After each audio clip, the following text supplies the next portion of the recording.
আজ একটু আপনাদেরকে ভিন্নভাবে তৈরি করে দেখাবো তালের বাফা পিঠা। কলা পাতা দিয়ে কিভাবে তালের বাফা পিঠা তৈরি করবেন তার একটি রেসিপি শেয়ার করব। আসসালামু আলাইকুম, সবাই কেমন আছেন?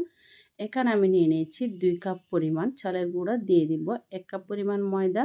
ময়দার পরিবর্তে কিন্তু আটা দেওয়া যাবে। দিয়ে দিব স্বাদ মতো লবণ, দিয়ে দিব স্বাদ মতো চিনি, 1 টেবিল চামচ ইস্ট দিয়ে ভালো করে একটু করে মিশিয়ে নিতে হবে শুকনো উপকরণগুলো। এখন আমি দিয়ে দিব পর্যাপ্ত পরিমাণে তালের রস। তালের রসটা অবশ্যই দেখে শুনে দিবেন কতটা দিতে হবে এটা। তো আমি এখন সবগুলো উপকরণ হাত দিয়ে একটু করে ভালো করে তালের রসের সাথে মিশিয়ে নিব। যে এভাবে করে মিশানো হয়ে গেলে আমি এখানে কিছুটা পরিমাণ দিয়ে দিব হালকা কুসুম গরম তরল দুধ। দুধটা অবশ্য হালকা কুসুম গরম দিতে হবে, এদিকে অবশ্যই খেয়াল রাখবেন। এখন আমি ভালো করে একটু মাখিয়ে নিব। এই ডোটা পাতলা হবে না, একদম গাঢ়ও হবে না। তবে এখানে একটা জিনিস অবশ্যই খেয়াল রাখতে হবে, এই ব্যাটারটা কোনো ক্রমে কিন্তু পাতলা করা যাবে না। পাতলা করে নিলে কিন্তু এটা কলা পাতায় দিয়ে। তো এখন এভাবে করে মাখানো হয়ে গেল, আমি এটা রেস্টে দিয়ে দিব 30 মিনিটের জন্য। তো আমি ফিরে আসবো 30 মিনিট পর। এই যে এটা কিন্তু ফুলে ডাবল হয়ে গেছে, মোটামুটি একটু ফ্লাফি হয়ে গেছে।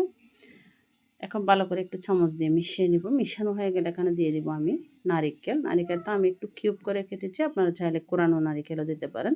তবে এই পিঠার ক্ষেত্রে আমার এভাবে একটু কিউব করে দিলে কিন্তু খেতে খুব ভালো লাগে। ভালো করে আমি একটু মিশিয়ে নিয়েছি। এভাবে করে সব জায়গায় যাতে নারিকেলগুলো হয়ে যায় এভাবে করে মিশিয়ে নেবেন। এখন আমি এখানে কলা পাতা নিয়েছি, কলা পাতার উপরে হালকা একটু তেল ব্রাশ করে দিব। তেল ব্রাশ করে দিলে খুব সহজে পিঠাগুলো উঠে আসে। এমনিতেও উঠে আসে, সমস্যা নেই, কিন্তু তেল ব্রাশ করে দিলে খুব সহজে উঠে আসে। এখন আমি এখান থেকে ব্যাটার নিয়ে এরকম চামচ দিয়ে একটু সব জায়গায় করে দিয়ে দিব। এটা আমি একদম পাতলাও করব না, মোটাও করা যাবে না, মিডিয়াম দিতে হবে। উপরে কিছুটা সৌন্দর্যের জন্য নারিকেল দিয়ে দিলাম, নারিকেল না দিলেও সমস্যা নেই। এভাবে করে প্রথমে একটা বাঁশ দিয়ে পর আর একটা বাঁশ দিয়ে অবশিষ্ট যেটা ছিল এটা আমি এখানে ছিঁড়ে ফেলবে। এভাবে করে আমি সবগুলা পিঠা তৈরি করে নিচ্ছি। নেওয়া হয়ে গেলে এরকম আমি একটা চাকনিতে দিয়ে দিব সবগুলা পিঠা, কারণ এই পিঠাগুলো আমি তৈরি করব বাফে, তৈরি করব পানির বাফে। একটা পাতিলের মধ্যে কিছুটা পরিমাণ আমি এখানে পানি দিয়ে দিচ্ছি, পানির উপরে এভাবে দিয়ে দিব। তো আশা করি আজকের এই নাস্তা রেসিপিটি আপনাদের ভালো লাগবে। যদি রেসিপিটি ভালো লেগে থাকে তাহলে আমার পেজে ফলো দিয়ে সাথে থাকতে পারেন। ইউটিউব চ্যানেল থেকে দেখে থাকলে চ্যানেলটি সাবস্ক্রাইব করে পাশে থাকবেন। কে কোথায় থেকে ভিডিওটি দেখছেন অবশ্যই জানাতে বলবেন না। এই যে আমার পিঠাগুলো হয়ে গেছে, 10 মিনিটের মধ্যে কিন্তু এই পিঠাগুলো রেডি হয়ে যায়। খুব সহজে উঠে আসতেছে। এটা কলা পাতার খুব সুন্দর একটা স্মেল বের হচ্ছে এই পিঠা থেকে। খেতে কিন্তু মাশাআল্লাহ অসাধারণ ছিল।